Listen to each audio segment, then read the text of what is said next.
Hi, everyone. Thank you so much for joining today's webinar.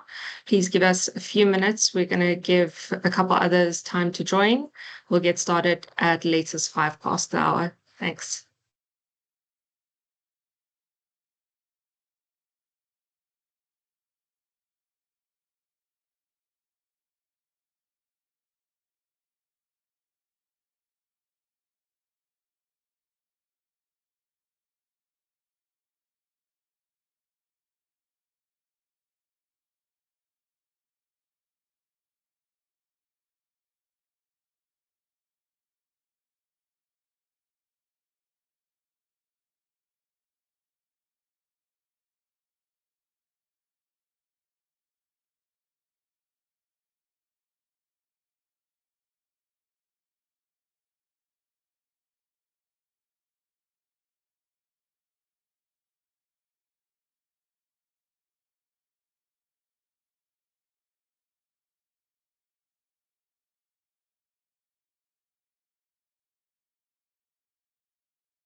Right, I think we're going to get started and hopefully more will join us in the next couple of minutes. Good afternoon, good morning, and good evening, everyone, depending on where you're joining us from. Welcome to today's webinar, Stepping Up Adaptation. My name is Amy Gilliam-Thorpe. I'm the Senior Climate Adaptation and Resilience Policy Advisor at PowerShift Africa. It's an honor to moderate today's important discussion. Just a quick note that we will be recording today's event, so you'll be able to access the recording after this event. I'm also joined by an excellent panel of speakers who bring diverse expertise, knowledge, and perspectives to our discussion on adaptation.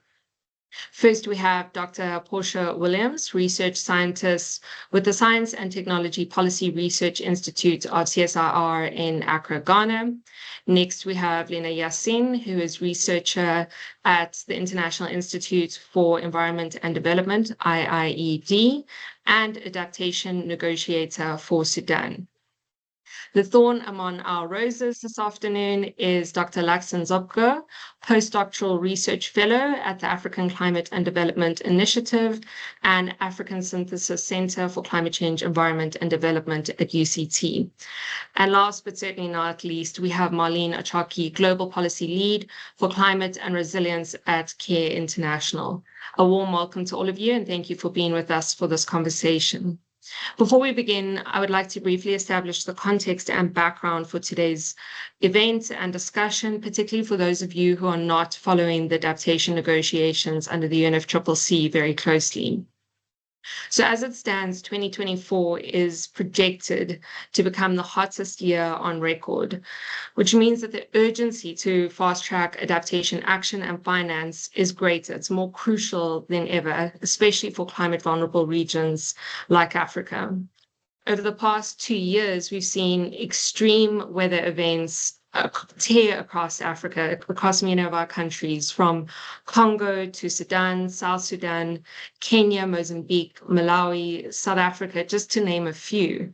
And these events have devastated lives and livelihoods. They've exacerbated existing socioeconomic crises in our countries and regions, leading to significant losses of life, widespread displacement, escalating food insecurity, and many other detrimental impacts. Now, with Africa warming faster than the global average, the frequency and severity of such events are only expected to increase. So adaptation then cannot be a distant goal. It's critical, and it's really an immediate priority for our continent. A key challenge, as the 2023 UNEP Adaptation Gap Report highlighted, is that global progress on adaptation planning, implementation, and finance has effectively stagnated. It's plateaued. And one of the reasons for that is that adaptation has typically, historically, taken a backseat or been overshadowed by mitigation priorities in global climate discussions. This is despite the fact that the Global Goal on Adaptation, or GGA for short, as I'm sure you'll hear quite often throughout this webinar, is one of the two main goals of the Paris Agreement as outlined in Article 7.1. Initiated and championed by the African Group of Negotiators, the GGA was effectively intended to serve as a North Star, akin to the 1.5-degree target for emissions reduction. So it remains a critical framework, a framework to drive more ambitious action and finance in addressing the escalating climate risks that we face today. At COP28 in Dubai last year, we saw an important step forward for adaptation with the adoption of the Global Goal on Adaptation, which is now referred to as the UAE Framework for Global Climate Resilience. The framework outlines 11 adaptation targets. 7 of these are thematic. In other words, they look at specific priority sectors like water, health, agriculture, and food. And 4 relate specifically to the adaptation policy cycle. However, the framework and the identified targets have been criticized for being vague, unquantified, and lacking explicit provisions for means of implementation. And by that, we're essentially referring to the technology transfer, finance, and capacity building support from developed countries to developing countries for their adaptation efforts. COP28 also launched the 2-year UAE-Belém work program to develop indicators to measure progress towards achieving those 11 GGA targets that I've just mentioned. Now, over the course of 2024, parties, civil society stakeholders, and experts have participated in and engaged in some of the work under the UAE-Belém work program. This has ranged from making submissions on the modalities of the UAE-Belém work program, and by that we're talking about how the work was organized in terms of inputs, outputs, timelines, relevant indicators, and more, as well as participating in workshops both before and post Bonn climate talks. However, significant tensions do remain that, have a risk of hindering or undermining the negotiations and ambitious outcomes. And these tensions have specifically, or most specifically, been between developed and developing countries, largely around incorporating means of implementation support. So as I mentioned, in terms of finance, technology transfer, and capacity building. And another area of tension has been around which institution should lead the GGA indicator development. I won't say any more here, as some of our speakers will be providing more detailed assessments of these issues. With COP29 serving as the midpoint, though, for the UAE-Belém work program, time is effectively running out, and pressure as a result is mounting to finalize and agree upon these indicators before COP30 in Brazil at the end of next year. So as we look to the next GGA workshop, which will be taking place next Tuesday and Wednesday, and COP29 in November, Africa's climate vulnerability and Africa's rising climate death toll make it clear. We need ambitious, tangible adaptation outcomes backed by sufficient means of implementation. So today's webinar is really an opportunity to deepen our collective understanding of these critical issues and to strengthen the role of African civil societies and partners alike in driving meaningful progress. It's an invitation to everyone here to collectively push for more ambitious adaptation outcomes at COP29. So with that context, we'll now move into the panel discussion for around 45 minutes, so likely until 4 o'clock. We'll then open it up to Q&A. So please add your questions in the chat box or the chat function for speakers, and we'll come to them as soon as we can. And speakers, I'll now come to you. Please try to keep your responses to about 5 minutes. I'll try to flag to you when your time is almost up. So Portia, I'll begin with you. Based on some of the context I've already established, but also drawing on your own experience, how have negotiations progressed since COP28? And what are the key successes and the main points of contention between developed and developing countries, particularly around means of implementation, the finance, the technology transfer, and capacity building support? Thanks, Portia. Over to you. Thank you so much, Amy, and good day, everyone, and thank you so much for having me. Thank you, Shift and your partners for the invitation. I'm pleased to be here and for the opportunity to share some reflections and insights into the Global Goal on Adaptation and its Indicator Development Program and how that is shaping the global climate agenda on adaptation. So when we look deeper into adaptation negotiations, it's really clear, and you have mentioned some, that progress has been made. There has indeed been successes that have been achieved, and there are also points of contentions where it brings differences in priorities and also expectations from the different negotiation blocks. And actually, this is important because it also shapes the dialogue among nations. So for the GGA, a framework, yes, has been established, and that's the UAE Framework for Global Climate Resilience and its subsequent UAE-Belém Work Program on Indicators. Some challenges, however, remain, like you have highlighted, which is particularly around means of implementation, and that is on finance, technology, and then also on capacity building. But these are also central to the Paris Agreement, especially for vulnerable regions like Africa, and at least also for least developed countries, and also for the small island states, if I can mention some. But the question now is, how has negotiations progressed since COP28? Permit me to throw back a bit, maybe on a lighter note. Today is Thursday, so I can even throw back a bit more to reflect on the progress in developing the framework. And it's not surprising that GGA was proposed by AGN to ensure adequate adaptation response, because for Africa and perhaps other developing countries, you've also noticed the vulnerability to climate change is quite high, and adaptation remains a key priority. But then since the Paris Agreement in 2015, there wasn't much progress with the GGA. It was quite slow until around 2021, where there were some notable milestones that were seen or achieved. It started off from COP26 with the launch of the 2-year Glasgow Work Programme, and then it moved on to 2022 at COP27, where we had the framework for GJA. Parties agreed that we should establish a framework for GJA, and then it moved on to 2020. In 2023, that's COP28, where we had that significant progress of operationalizing the GGA with the adoption of the GGA framework. So countries are now focusing on producing indicators that was birthed out of the UEA framework. I won't talk much about that, since other speakers might really unpack the targets and all that comes with it. But then there are key areas of convergence when it comes to the indicator framework that was birthed out of the GGA framework. And this, I would say, is the need for a structured approach for defining GGA indicators. All parties are agreeing that there is that need for consistency, so it's an agreed front.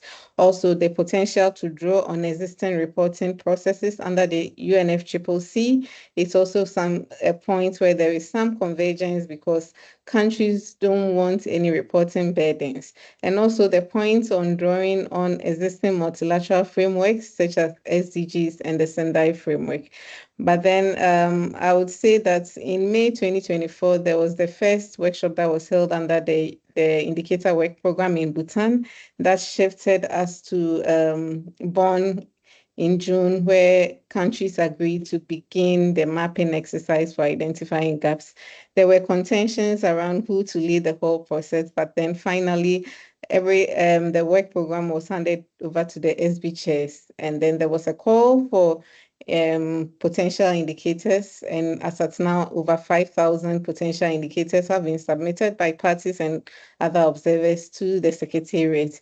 And the SDB chairs also fast forwarding have recently selected about 78 diverse experts globally who have different backgrounds and expertise to assist with the technical work with the selection of indicators. But then the main point of contention is the means of implementation, as earlier highlighted.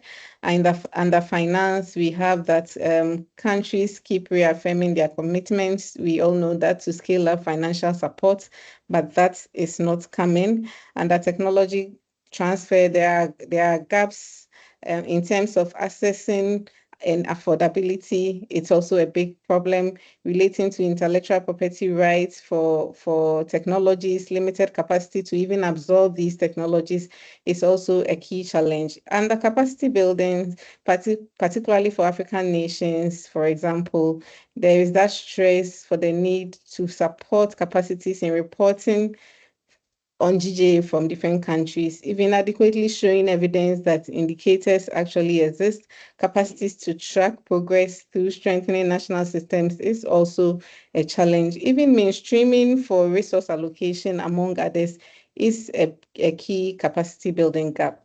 And so at the heart of all these negotiations, the key issue for means of implementation under these pillars actually is very crucial and critical. And for many developing countries, GGA cannot just be a technical element that we throw about or coerce for its implementation, among others. It represents lifelines to effectively reduce vulnerabilities and also build resilience and enhance capacities of its people, places, and then ecosystem to the growing impacts of climate change. And so means of implementation remains crucial. And it's always the bone of contention. So it is to push developed countries to remain commitment to support for implementation. So I'm ending by saying that developing countries really want to ensure adaptation efforts to vulnerable countries are adequately carried out. For Africa, for instance, that is the point. Thank you, Amy. Thank you so much, Portia, for providing such a comprehensive, I think, background of some of these key issues, and particularly highlighting why means of implementation is absolutely essential for developing countries, climate vulnerable regions, particularly in the African context. And I think really emphasizing the fact that means of implementation is really an enabler for developing countries to be able to fast track adaptation efforts to reduce their vulnerability and increase their resilience. Thank you for that. I think just to also highlight that a risk stands if means of implementation is not included, that adaptation finance could be deprioritized at COP29. So lots to consider here. And this brings me to our next speaker, Lena, to go through and unpack one of the other key areas of contention, which is really been around this debate over whether the adaptation committee or experts should lead the indicator selection and development process. We believe that an expert group has been chosen, but some challenges remain. As a negotiator for Sudan and the least developed countries group, can you share your concerns or insights on these issues in the selection process? For instance, how do we push for a more inclusive process? And then beyond the indicator development and selection of new indicators, how can the expert group be equipped to also lead the political momentum for operationalizing the GGA? Over to you, Lena. Thank you so much, Amy, and thanks to PowerShift Africa for hosting this really, really useful space for discussion. And it's great to see the number of attendance. It's already a good sign that people really care about the GGA and about pushing it forward. I'll start by maybe clarifying something that most people may have been confused about in the bond negotiations. In bond, the narrative that came out was that developing countries were against the AC, which is a flawed narrative. Developing countries played a key role in establishing the AC back in 2010. We think the Adaptation Committee is a very key body that have shaped and reshaped the way we do adaptation in the UNFCCC. In fact, for the last 3 years, the Adaptation Committee has been led or co-led by the African group. So we are committed to this group, and we understand its value. The narrative here is not that developing countries were against the involvement of the AC. As developing countries, including the LDC group, including the African group, we all understood that the GGA and the development of the indicators is a tremendous task. You said it yourself, that the targets are very vague, they're a bit confusing. So in order to break them down and make them make sense for everyone in the world, every country, it's not an easy task. And we didn't want the burden of coming up with this and this responsibility to go alone to the AC. We wanted to expand the scope of who could contribute, because we understand that we're talking about different sectors. We're talking about a big, big task, and we could use anyone who's willing to give in their time and willing to share their expertise. And as developing countries, we were very sure that a lot of people out there care about adaptations. A lot of organizations, a lot of experts are already doing adaptation. They just need a way in to come to the UNFCCC and share that expertise. So in Bonn, and Portia explained this really nicely, what we tried to do is we tried to give that space to them. And together we managed, even though I would say the outcome was not exactly what the developing countries were hoping for, we still managed to get that win, which is getting experts involved and expanding the scope beyond the UNFCCC. And it was very encouraging to see that over 600 people recommended. Majority of them were self-recommendations. So we're talking about 600 experts from different fields, different countries, different backgrounds, given in their time, coming in and saying, yes, we want to help you figure this out. And it's also good to acknowledge that we're working with something that we've never been done before. So there's a lot of uncertainty, and we need to become more comfortable with the fact that we don't have all the answers yet, and therefore anyone who has insights can come in and actually help us. So as Portia mentioned, out of those 600 recommendations, we now have 78. Covering a range of different countries, different backgrounds. And my understanding is that this group has already started self-organizing and have already started looking at what is existing, how do we refine it. And in a few days, we will have the first indicators workshop in Sharm el-Sheikh on the 8th and the 9th of October. This will be the first opportunity for this expert group to come and meet with the parties, and the first opportunity for us to establish that dialogue space where we as parties are now guided by people who have experience and expertise to share with us, and then we can take that and feed it back to the UNFCCC. So I would say the outcome from Bonn was a big win. The way forward is this work is definitely technical, but you also said it yourself. There's a risk that because of the fact that COP29 is going to focus mostly on mainly on finance, there's a risk that GGA will be viewed as a technical space, and therefore we should let it sit down, and maybe in Belém in COP30, that's when we come back and look at it again. That's not true. We need to continue highlighting, we need to continue ensuring that the GGA remains on the political agenda, because at the end of the day, if those experts are to deliver robust work, they need support, and not just technical support. They also need political support, and this needs to remain a high agenda on the political table. So I'll stop here, but just really wanted to clarify that the AC is a very key body, and it has already delivered a very good compilation of existing indicators. So we gave the AC a role, but we're just expanding the scope of who can contribute. Thank you so much, Lena, for sharing your perspective. I think it's a really refreshing perspective and not one that's necessarily been captured, I think, in some of the assessments of Bonn itself. So it's great to hear your view and take on that. And I fully echo and appreciate your insights into the importance of technical expertise. And that's why the involvement of an ad hoc expert group is so key, because of the technical aspect of the GGA targets and developing indicators, but also recognizing that while the work is technical, we still need to ensure that political momentum and ensure the political support for GGA. So Marlene, I'll then come to you to gauge where you see opportunities for compromise or common ground between the different negotiating blocks to advance the UAE-Belém work program, and perhaps also to reflect on some of the insights you've already heard shared by both Lena and by Portia. Thanks, Marlene. Over to you. Yeah, thanks, Amy, and thanks to my colleagues who've just come before me who already set a very good background for the discussions around the global goal on adaptation. And Portia talked a lot around the issues of means of implementation. Means of implementation is one of the biggest discussions around the UAE-Belém program in GGA. And even in Bonn, we finished our negotiations in the morning of when we're supposed to close the discussion because of MOI. And it's very important for these different groups and parties to find compromise around this issue, and also how to link the creating a clear link between the GGA and the NCQG, the new collective quantified goal that everyone is talking about right now. So this will significantly improve the access to adaptation finance. We know that adaptation and mitigation is not at par in terms of finance allocation. And we are seeing a lot of adaptation gap from different reports. For example, the Adaptation Gap Report 2023 that highlighted a gap of around almost 400 billion.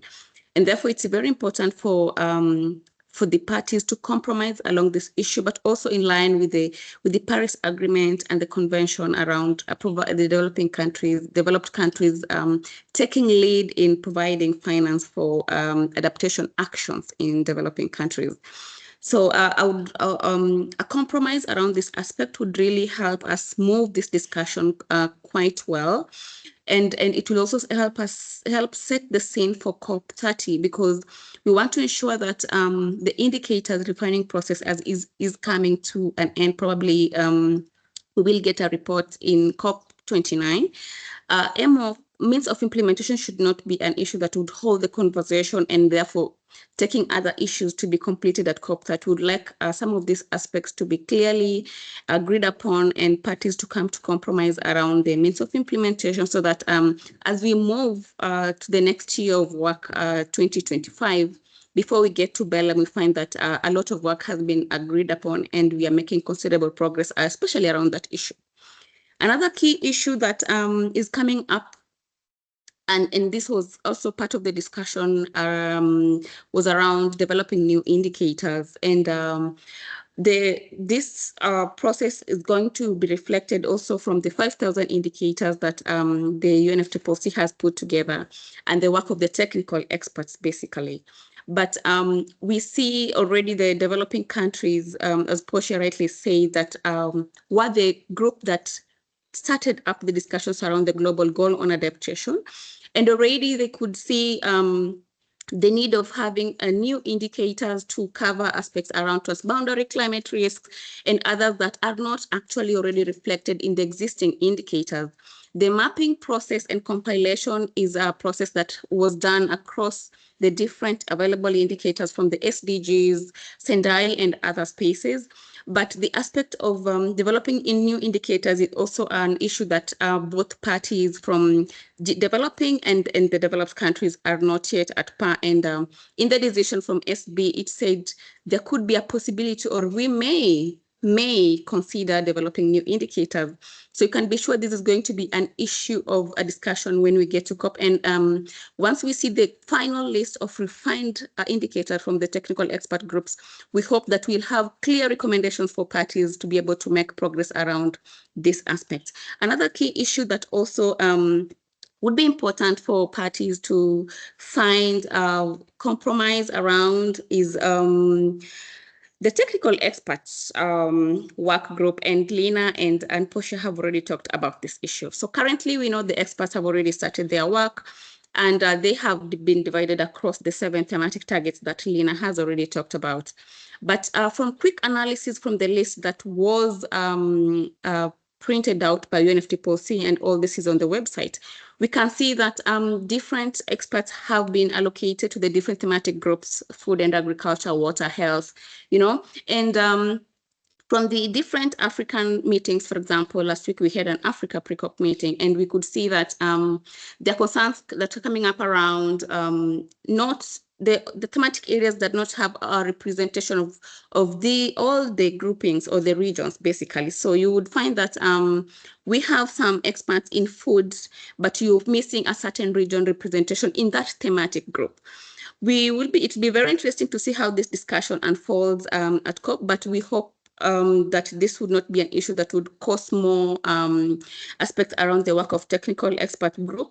And of course, Lina has talked about the work of the AC and the compromise that came along, that then there was a decision to have the technical experts doing the work, apart from the position that the Africa group had of having an experts group to do that, because then that is more structured and would have probably more mandate even beyond COP30. So this discussion is going to be reopened up from different work that is going on in water here. So I'm hoping also this will be a very good opportunity for parties and the different groupings to find ways of compromising and ensuring that we are really making progress around the aspects of refining the indicators. Finally, I will talk about the who, of course, and Lina has talked about this, who will lead the GGA development and all the politics that was around the AC, the adaptation committee, and of course, how then the technical experts then was agreed upon, and their work ends from the decision is up to COP29. So we are hoping that when we get to Baku, we will see a good decision of how this continuation of work will go on. Because if we are developing new indicators, how will the methodologies be developed? If we are refining these indicators further, who is going to do this work further? So this is something else that we may want to see a very clear decision around the progress of work after COP29 as we ahead to COP30. And we have 2 options here. So parties and groupings can decide to keep the technical experts to continue with the work up to COP30, or go back to the previous position that was already there in Bonn of having a technical expert group. This is going to be a discussion around these groupings or negotiating blocks. And also I'm hoping that there's going to be a compromise around it, because if we do not get compromise around these key issues, that means we will not have a very progressive decision from Baku. And that means I will carry more work to COP to Belém, which is not what we want. We want to ensure that we're able to move COP30 with clear actions of next steps. I will leave it at that, and thank you. Thank you so much, Marlene. I think you've provided us with lots of food for thought and highlighted some of the key contention or areas of contention, but also areas for common ground and to build consensus around. Means of implementation being absolutely key. If we don't establish links between the GGA, the UAE-Belém work program, and the means of implementation there, and link that to the finance discussions under the new collective quantified goal on climate finance, we risk adaptation finance being deprioritized and that adaptation finance gap not being effectively closed. Also the importance of developing new indicators, that being a key area for consensus, the selection and basically the who's going to lead the development of these new indicators being another key area of to find consensus around. So with that, I'm going to hand over to you, Luxon, because you've been doing a lot of work around indicators themselves. So selecting indicators, as Marlene's already highlighted, to achieve the GGA targets is really a key aspect of the UAE-Belém work program. Could you take us back a step and dive into the purpose and importance of selecting indicators for these GGA targets, and then perhaps also just shed some light on the existing indicators from multilateral frameworks and what some of the limitations may be of some of those indicators. Over to you, Luxon.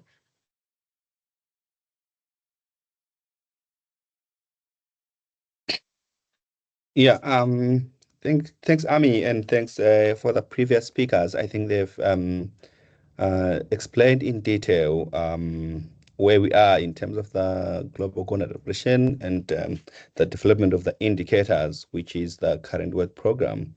Like you said, yeah, like any other indicators, the purpose of the GGA indicators primary purpose is to measure the progress of achieving the targets, the 11 targets that are in the UAE framework for climate resilience.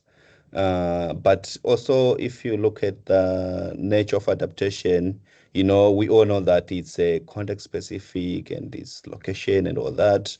So it becomes now a challenge if you are to come up with indicators that should be agreed globally. And what does it mean in terms of having feasible and appropriate indicators? So on that, I think it's important that indicators that are going to be developed from this process, they need to be appropriate in terms of tracking the adaptation of the progress of meeting or achieving the 11 targets that are in the framework. And also linking to what Portia said, you cannot separate adaptation from the three elements of the means of implementation support.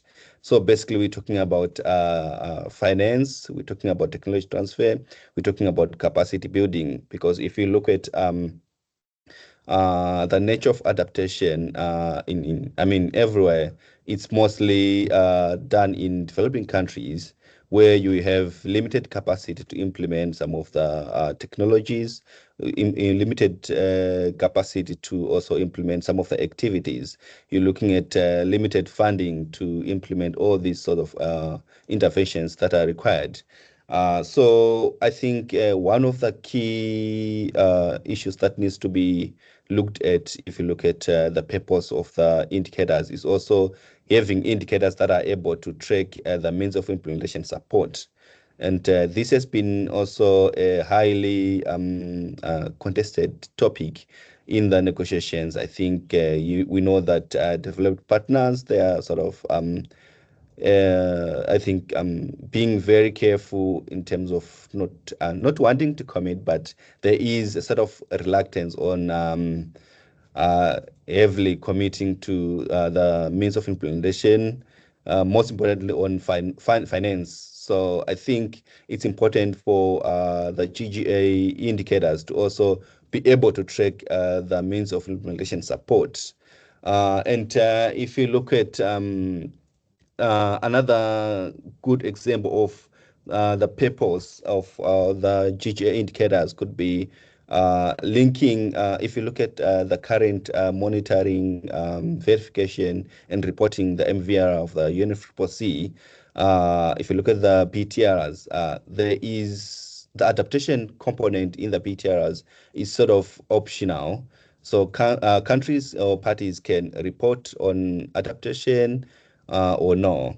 But if the GGA indicators are able to contribute to the BTRs, then that would sort of elevate the adaptation component in the BTRs. So I think it would be ideal if the GGA indicators are able to directly contribute to the BTRs, not just ending on tracking progress of achieving the targets, but also linking to the other UNFCCC monitoring and evaluation mechanisms. So in a way, it would then elevate the adaptation component in the monitoring, verification, and reporting of the UNFCCC.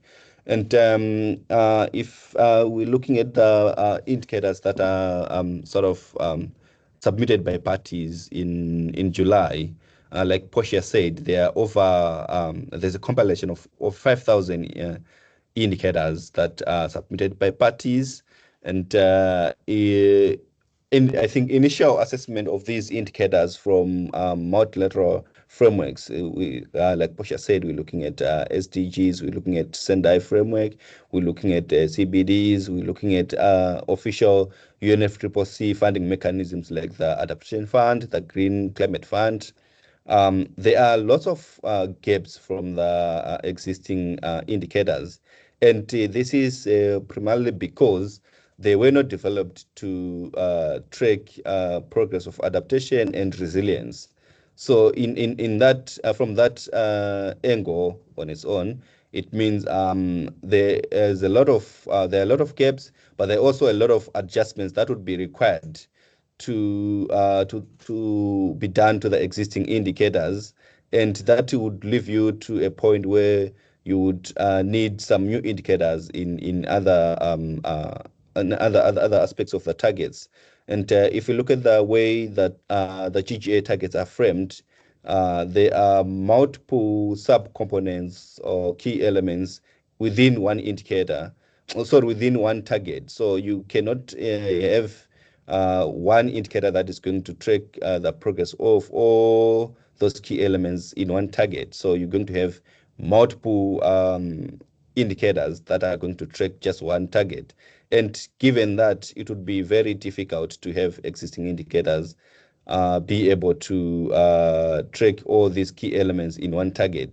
For example, if you look at the water target in the GGA, there are about 5 key themes or key components that would need to be separately tracked, and to have indicators from the existing frameworks, multilateral frameworks, and other UN-related organizations like the UN Water, to have all these key elements being tracked by the existing indicators is not possible at all.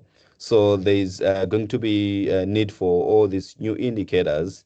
But again, if we look at from the previous experiences of Sendai,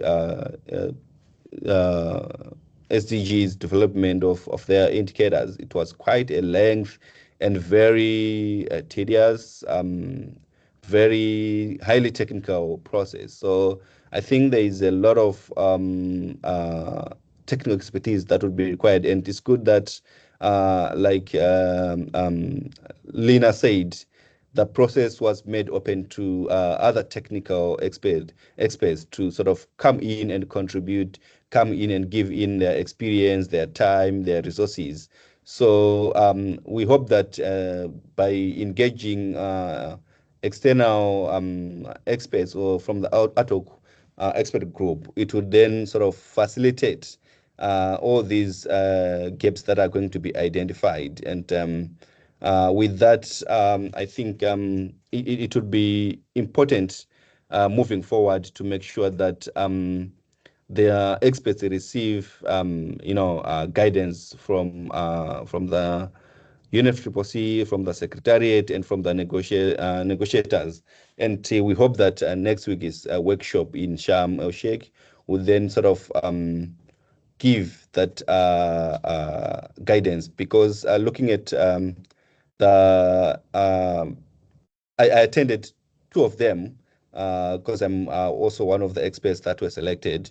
There is still no clear guidance. I think most experts there sort of they were not involved in GGA work, so they are experts, but they are not quite familiar with the political and the background from the development of the targets to the development of the indicators itself. So I think there is need for that political and guidance from the Secretariat, from the SP chairs, and also from the negotiators.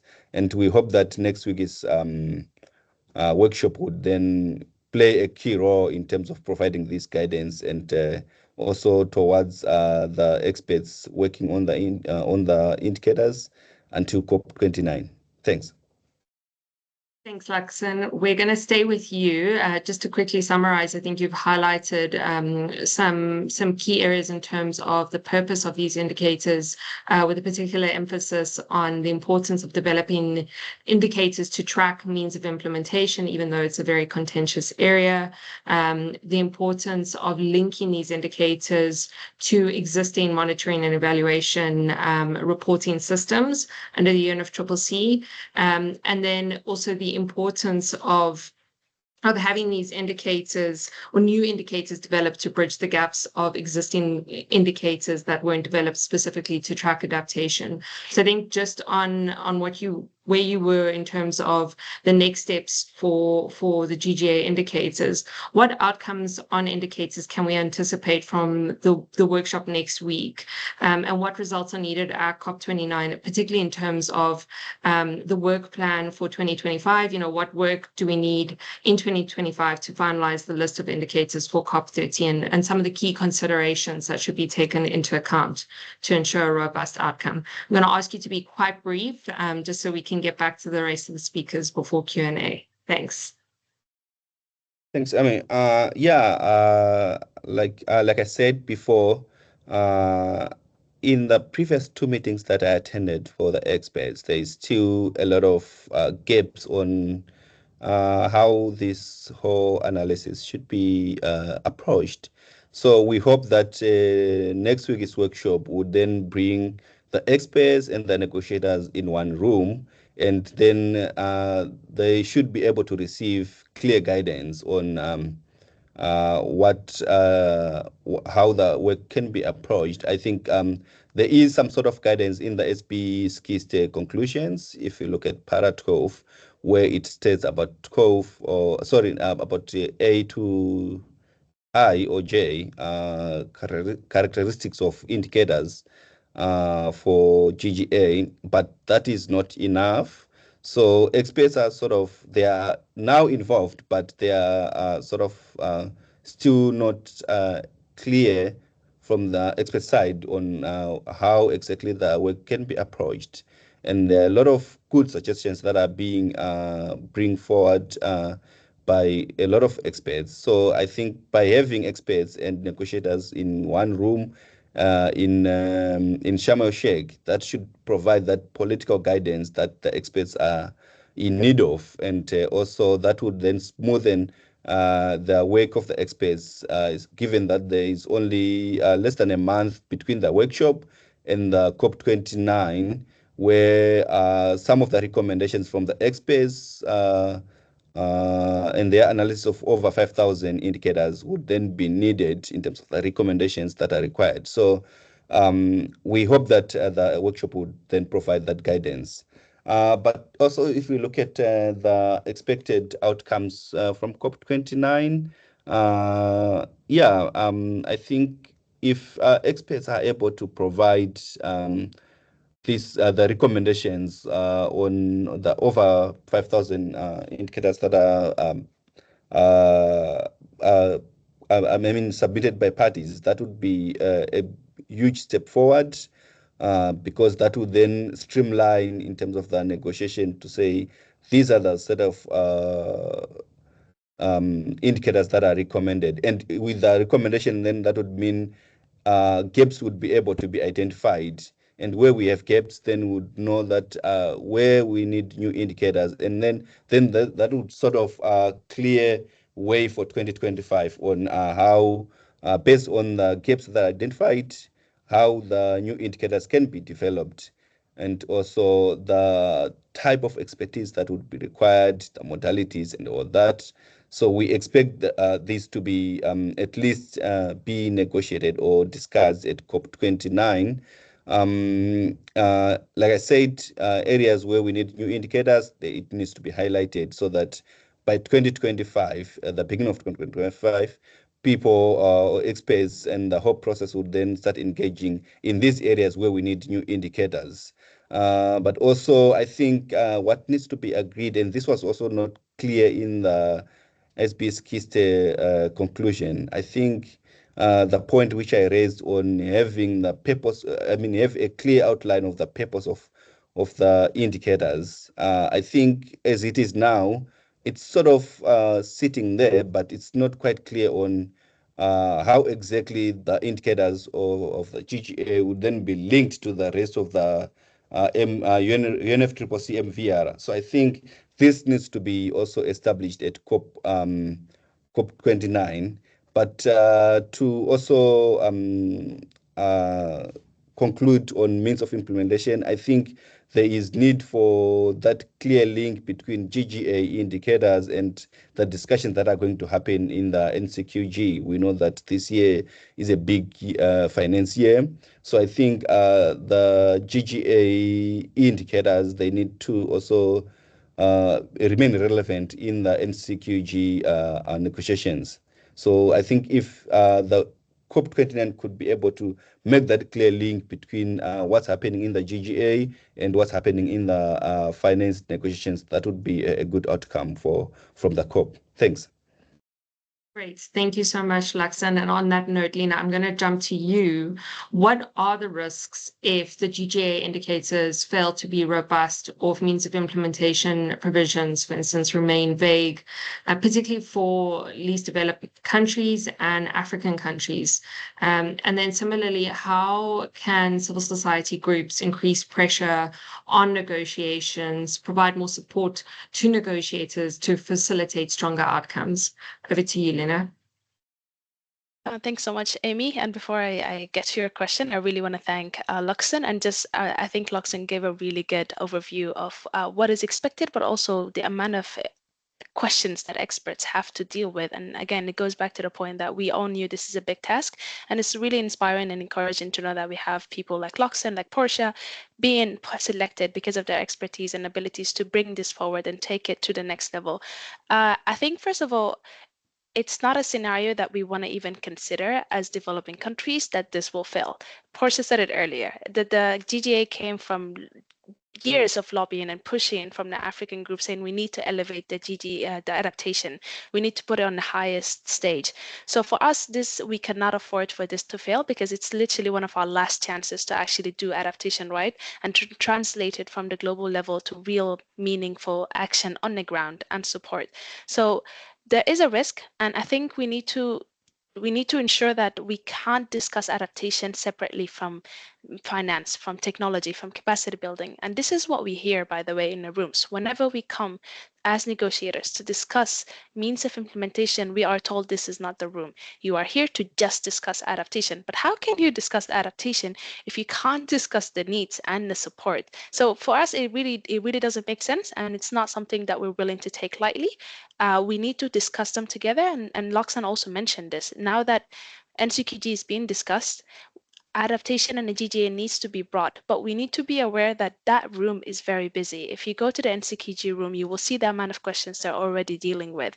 They need to answer the quantum, they need to agree on a quantum, contributor base, they need to agree on the delivery mechanism. They have a lot to deal with. So for them, the GGA framework could become an afterthought, and this is where we come in. We need to come in, because if we even agree that tomorrow developing countries will start having access to $1 trillion every year or $10 trillion every year. It would mean nothing if we are not able to spend it properly, and if we're not able to use things like the GGA framework to actually ensure it translates into reducing vulnerability, enhancing adaptive capacity, and achieving resilience. So when we say we need to link them, it's not because we want to discuss finance everywhere. It's because we want to make sure when we discuss it, we know what we want to do with it. So the risk here is that if we don't have indicators that tell us where are the gaps, and Luxon also talked about this, are able to measure the gaps, tell us where to focus on the gaps and where are the most pressing needs, then we end up with a symbolic framework. We will come to 2030 having not achieved any of those targets and having not having an idea of where we are, where do we stand on those targets. So I think we want to avoid the GGA remaining another symbolic framework that had a lot of potential, but it wasn't unlocked, because as developing countries, we are very much aware of the urgency and the fact that this needs to actually translate into action. And I think in terms of the call to civil society, it's not going to be easy negotiations. And as negotiators, we need to be realistic about what can actually be done in COP. COP is only 2 weeks. Negotiations are actually, the technical negotiations happen just for the first week. So we need to agree on the priorities. And I think the things that Luxon said about what the experts need guidance on, these should be the first questions that we answer. But then the second thing, and this is where the civil society must come in, is on the means of implementation. We know it's already going to be a blockage in the way. We know that it's not going to be an easy conversation, but we need to echo the urgency of this outside the negotiation room. We need to use the media. We need to use the platforms of civil society organizations to ensure that the highest level political leaders are talking about ensuring linkages between finance and adaptation, specifically the GGA framework. It needs to be mentioned. Otherwise, they're going to end up being two separate things, and legally we're going to have multiple challenges in linking them in the future. So we have a golden opportunity, but as negotiators and from developing countries, we can't do it alone. We need to echo these messages. We need to use as many platform as possible, and we need to rely on the resources and abilities of the civil society.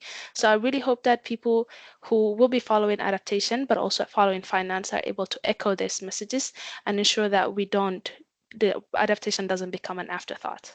I'll stop here. Thank you. Thank you, Lena, for sharing a wealth of valuable information and perspectives.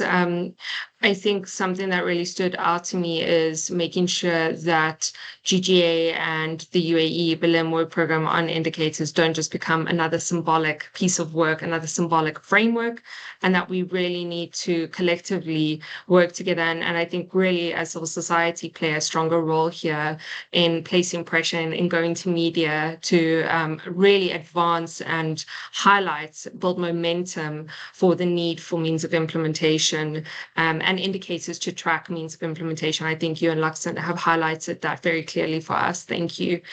Moving then back to you, Portia. Drawing, I think, on some of the insights already shared, but also on your own, what would be, or what should be rather, some of Africa's key priorities for COP29 in advancing the UAE-Belém work program and GGA to ensure that these adaptation efforts are adequately supported? Over to you, Portia. Thank you very much, Amy. And having listened to Lena and then to Luxon on stressing strongly the points ahead of COP29, I was saying, oh, the points are all out there. And so an outlook for COP29 will be bridging the gaps between ambition and then action. For Africa, MOI, that has been stressed over and over, I think, by all speakers, needs to be a critical consideration for the work program and must be included in the work program. I would add on to what Lena was saying, that for the GGA framework, there was no indication of specific measurable targets on MOI and no indication on actual required support. It gives no recognition to the critical need. It's only giving like that recognition for the critical need to support the process, but no direction on how much and all that. And developed countries don't want MOI as part of the work program, but Africa and other developing countries like the LDCs and others actually supports MOI and the push for that, and needs to be reflected. And so the question one will ask is, why the push for MOI? The push for MOI because there is that need to increase ambition, and there is that need to enhance adaptation, action, and support. That's quite simple. And so probably for others, for Africa, would make sure that given that limited time to complete the work program by COP30 in Belém, it will also be very critical that we achieve consensus on the work program going forward, as Laxon also highlighted, regarding any outstanding issues, to ensure that there is that effort to push things forward in terms of the clarifying processes, scope of work, rules, and deliverables for 2025.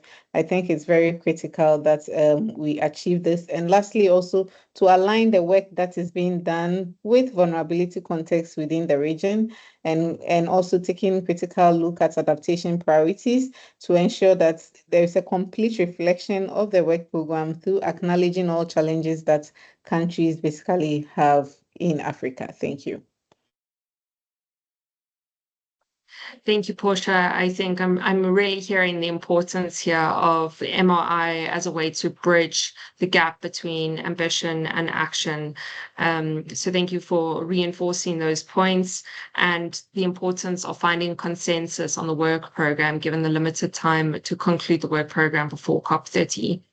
Marlene, I'm going to come back to you for a final question before we move into the Q&A. So in light of the very technical nature of these conversations, particularly around the development of indicators, how can African civil society and stakeholders enhance their engagement in the UAE-Belém work program to ensure African adaptation perspectives and needs are represented, particularly drawing on your experience and your knowledge in tracking the negotiations?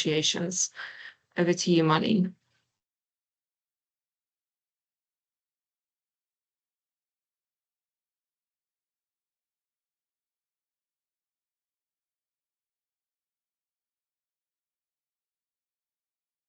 Marlene, you're muted. You're on mute. Thanks, Portia.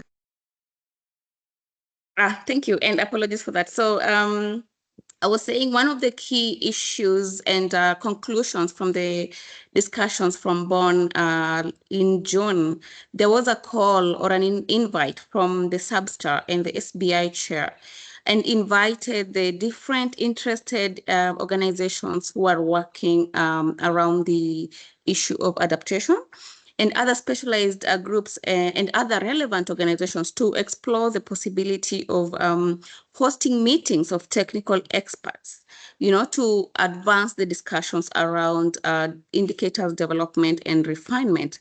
So this is one call that is already out here and was agreed upon by parties and other in parties, particularly during SBs.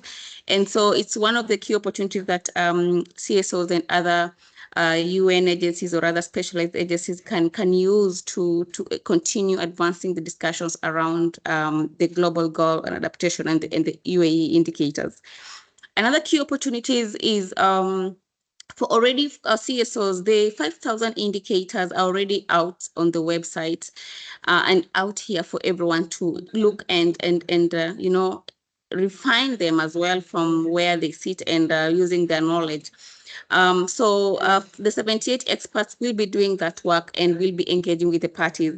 But the other CSOs who did not that opportunity to join the experts or probably didn't even apply, I think this is a very good opportunity for us to interrogate the indicators as well and see how the different indicators are allocated to the different thematic areas, provide recommendations, or also provide information on critical issues of adaptation that should be considered and how these issues can be reflected by indicators if we are proposing any gaps that are already there, any key methodologies that our other experts see that could be very useful in the process.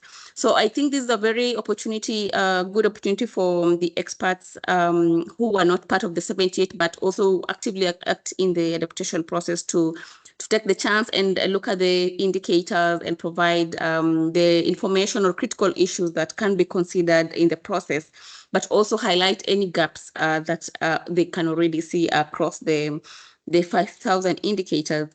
Another key issue is what Lina has talked about. We need to continue engaging, holding meetings, workshops, webinars, to continue popularizing the agenda around adaptation. So for developing countries, for Africa, adaptation is a very key priority. And just to use the word that Lina has used, we do not want to have these as a symbolic framework, and it is always lagged behind. So it's important for us to populate, to build momentum, and to continue popularizing the UAE-Belém work program, the GGA process, the indicator refining process, so that it is out here. Everyone should be talking about it. When we head to COP, let us have a lot of side events also interrogating this process and what can be done, and what are the gaps, and what are the information needed. Post COP 29, let's continue engaging so that we have an adaptation agenda at that elevation that it deserves, and having different key issues and people talking about it, and ensuring even your country leads or your different developing grouping leads are actually understanding the different issues that every other person is bringing on table around GGA, and they can see how, and leads like Lina and other negotiator leads from AGN, from other groups would be able then to bring this together and have that discussed during the negotiation. So these are just few opportunities that already are out here for us to engage and ensure that we are talking about the indicators, the different gaps, bringing out the issues, the methodologies. I know the different thematic areas will have the different approach and methodology on how to refine the indicators, but also what are other aspects or information that is out here. So those are key, I think, 3 key points that the CSOs and other key actors would already utilize at this moment. Between now and COP, it's just 1 month or couple of weeks for those who will be getting there early, to see how we continue popularizing this process. And even as the meeting in Sharm el-Sheikh is taking place next week with the experts. Good, we already have 2 experts in this call and others that we may know who will be part of the process. So how do we also engage with the experts and just getting to share some of the issues that we have already seen from the indicators that have already been compiled. I'll leave it at that, Amy, and thank you. Thank you, Marlene. Super helpful. I think to quickly summarize, some of the key opportunities include CSOs playing a role in hosting meetings of technical experts, also playing a role in interrogating and refining some of the indicators that have already been mapped. So continuing to question and interrogate that process, but then also popularizing and building momentum around the GGA and the UAE-Belém work program by hosting meetings, webinars, the speaking to media, etc. Thank you so much for that. I think we're going to leave my questions there, and we're going to now head into Q&A. I have our comms team who are also helping me just track the questions for our different speakers. So forgive me if I don't find or I don't come to your question, just flag it again to us. So I think the first question that we have for Portia specifically, you mentioned technology transfer issues. Could you share more on this and the challenges? And yeah, I think that's the question. And then the next I'll come to for the other speakers. Thanks. Okay, yeah, thanks, Amy, and thanks for that question. Under technology transfer, gaps actually exist in terms of accessibility and affordability. So let's say, for example, developing countries are calling for increased and easier access to clean and sustainable technologies to help them adapt to climate change. But then technology transfer is reportedly very slow in this state in terms of intellectual property rights, limited access, and capacity to absorb some of these technologies and the implementation of some of these technologies. And in terms of even financial support to have this implementation down. So there's generally lack of affordability and appropriate technologies that impedes the progress of adaptation efforts in many countries. So I think, yeah, from the angle of accessibility, affordability, and sometimes processes related to intellectual property rights for some technologies, and even the capacity to absorb some of these technologies. Thank you. Thanks so much, Portia. The next question I'm going to ask Lena and yourself, Marlene, to please jump in here with your insights. If unfortunately COP29 doesn't go as expected by developing countries, what is the least of your expectations, and will there be a demand of what must be done? Lena, let's start with you, and then I'll hand over to you, Marlene. Thanks. I think we're very clear about the fact, specifically for adaptation, and Loxon said this earlier, if we don't give clear guidance to the experts on what needs to be done, if we don't tell them what's the end goal here and what are we expecting to adopt out of Belém, then we can't walk into 2025 and expect an outcome in Belém.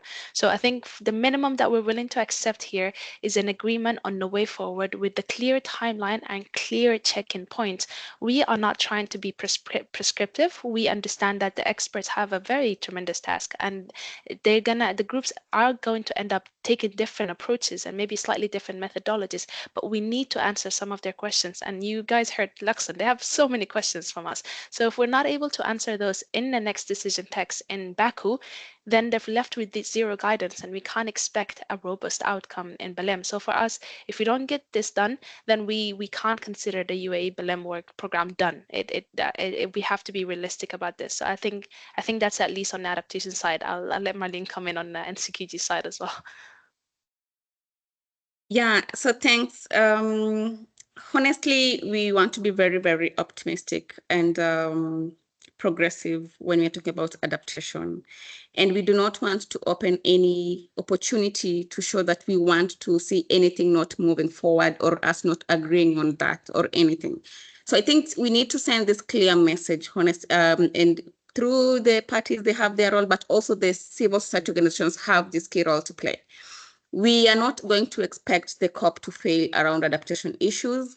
The discussion around global goal adaptation was agreed in Paris Agreement in 2015.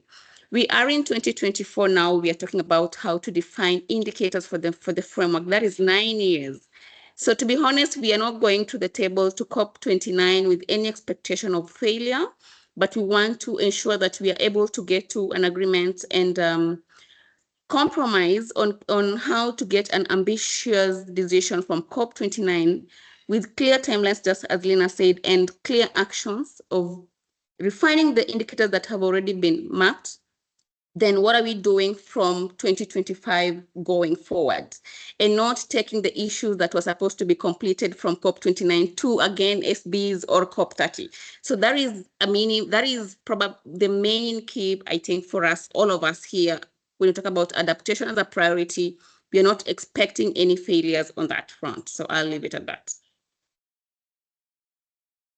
Thanks, Marlene and Lena. I think you've highlighted very clearly that we cannot afford any failure. It's not something that we can even consider.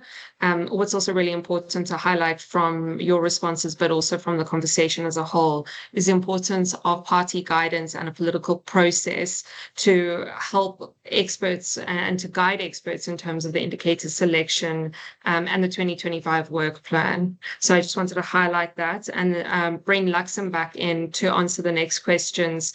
The first one, Luxon, is whose work is it to bring experts and negotiators to an agreement?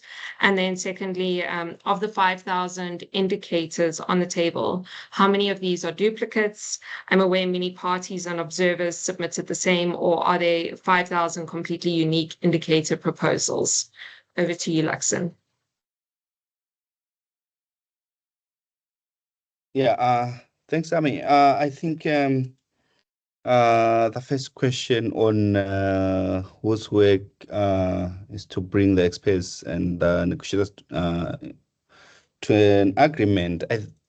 Okay, the way I see it is that the experts and negotiators are not going to come to an agreement as far as I'm understanding the process. But the role of the experts is to utilize or apply their expertise to sort of recommend to the negotiators and to the whole process on what could be the appropriate indicators. So it's not like the negotiators and the experts are going to agree on something, but the experts are coming in to provide um, their expertise on the recommendations on what can be or what could be the best indicators for GGA. So I don't think they are going to come to an agreement, but it's one element feeding into another for some informed decision. We know that developing indicators is a highly technical exercise. So technical experts are just coming in to give their input, their recommendations into the process, but they're not going to come and negotiate with the negotiators on what are the indicators, but just giving their expertise. And on the 5,000 indicators and duplicates, yes, they should be duplicates, obviously, because these indicators were drawn from the same pool of sources. If you look at how many countries that looked at SDGs, how many countries that looked at CBD, Sendai, GCF, Adaptation Fund, it's multiple countries, multiple non-party stakeholders that use the same sources.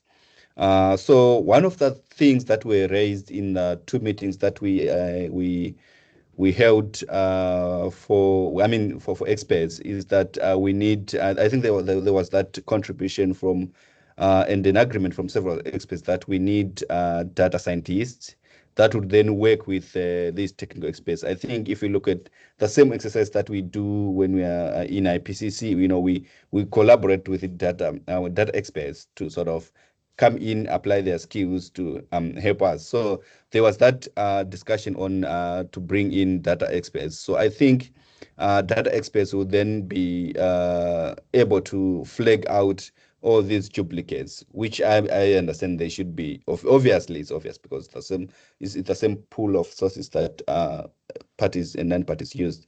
So yeah, duplicates are there, but I think once the process started rolling out, all these duplicates will be flagged out. Thanks. Thank you so much, Luxon. So I heard that the role of experts is really there to recommend the appropriate indicators and not necessarily to come into an agreement with negotiators. So they will be recommending the appropriate indicators for the GGA. And then there are obviously duplicates of those indicators, but bringing in data scientists to help flag those duplicates would be a good way forward. I think those are the questions that we have. Just to add on, Sure. Emmy. Perfect. Yeah, I'm happy that Lina also clarified on this on the issue of technical experts getting guidance, which I had flagged before. And it's one of the things that we are looking forward to for this workshop. And it's good. I think from the way I'm understanding the whole setup is that experts are given a free role, but what we just are going to receive from the workshop is that guidance, because majority of the experts, they don't have that political background, understanding and all that from the Paris Agreement up to the Glasgow Sham work program. Now we are at UAE. So I think that background and that guidance that's the missing link now between what before experts can come in and apply their expertise and all that. So yeah, we're looking forward to the workshop and also to receive a lot of guidance from the negotiators and also the secretariat and the SPHs. Thanks. Yeah, thank you so much, Luxon, for reinforcing the point about the importance of party guidance to really ensure that the experts are developing and agreeing or selecting indicators that are relevant to diverse contexts. We do have a follow-in question in the chat, which I also want to bring Portia in to answer, and then Luxon, perhaps you could add further thoughts, or Lena yourself too. Are we having some experts as negotiators? So Portia, I know this question has come up previously, so if you could perhaps just jump in with a few thoughts here. Thanks. Is it a yes or no and no answer? I would say for the work being done till COP29, there is a clear distinction between being an expert and being a negotiator. You can't be both.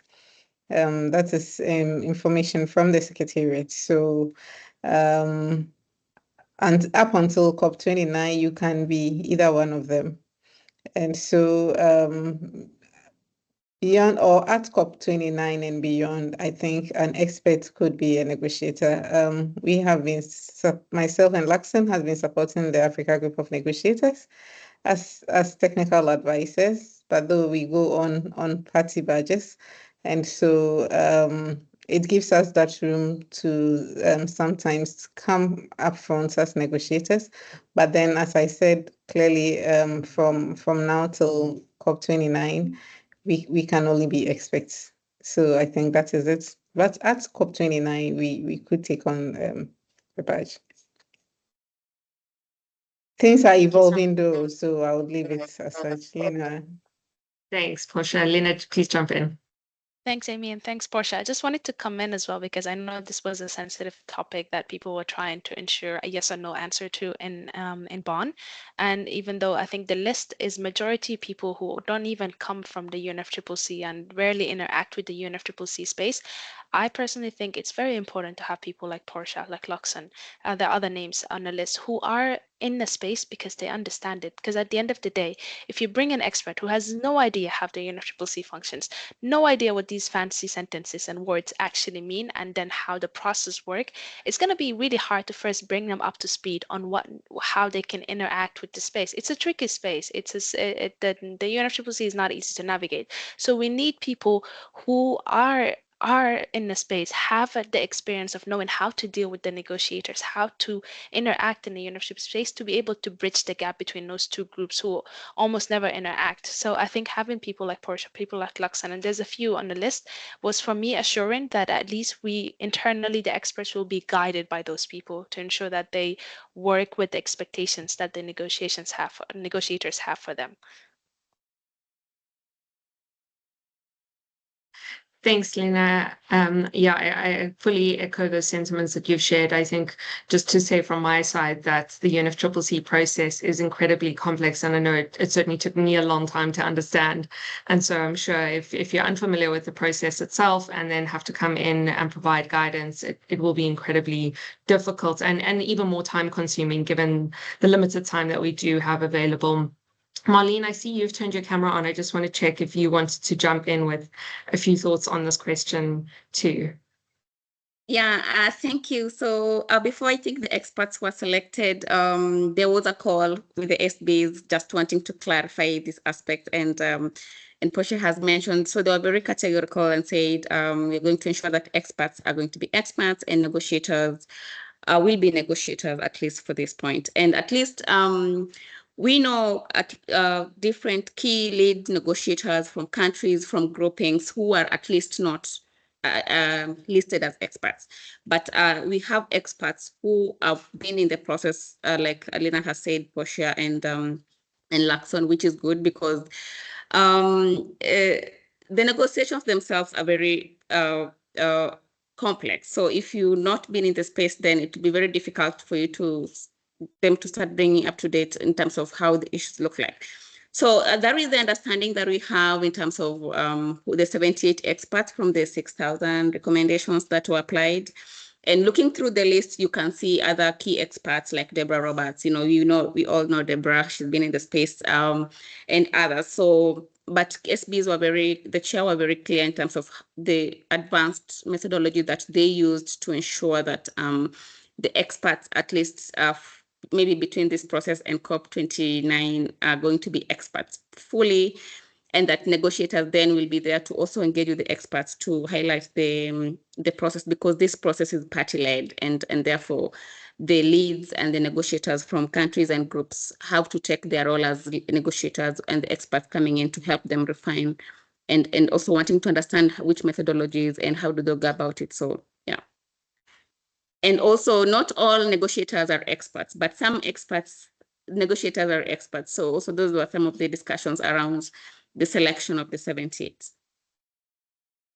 Thank you, Marlene. It is a very blurred line, so thank you for jumping in and sharing your perspective here as well. I just want to acknowledge a comment that we received in the chat and just provide opportunity for one final question. In the interest of time, if anyone has any further questions for our speakers, while anyone might be adding a question, one of the comments that we received in the chat is, I think the way to sell the means of implementation indicators in the GGA process is to highlight what a terrific opportunity the UAE-Belém program presents to measure which types of means of implementation are lacking for which specific types of adaptation needs and priorities, i.e. sell it as the complement to the big finance figure in the NCQG, and say establishing and then measuring against MRI indicators under the GGA will give really good strategic information to diverse international actors looking to mobilize means of implementation. The point is the info yielded under the GGA could be far more than simply a big number. GGA MRI indicators could be designed to provide far more complex and interesting intelligence on what's happening, missing, and where. And I see it's been liked by 3 different people. Thank you so much, Marie, for sharing your thoughts here. I just want to check if we have any further questions. Doesn't look like there's any questions in the chat box or hands raised. So I'm going to ask each of the speakers to just conclude with, in 30 seconds, just one key outcome in a few words that you would like to see out of COP29, and then I'll wrap us up. So I think, Portia, if you could kick us off, and then to Luxon, Lena, and then Marlene.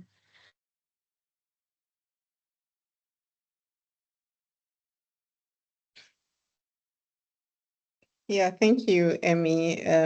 I just have a simple sentence. Let me see that developing countries just want to ensure that adaptation efforts in vulnerable countries can be adequately carried out. That is all that developing countries, particularly Africa, is pushing for, and it's seeing and it's driving strongly, and it's looking forward to pushing that strongly at COP29. Thank you.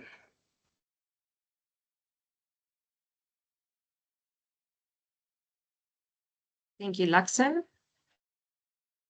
Thanks, Emmy. I think just one line from myself would be, means of implementation should not at all costs be left out, especially on the indicators. And like Lena said, whatever that is happening in the GGA room should be in a way reflected, or at least be reflected in NCQG room, and that should be, there should be a communication between the 2 rooms to ensure that there is coordination, and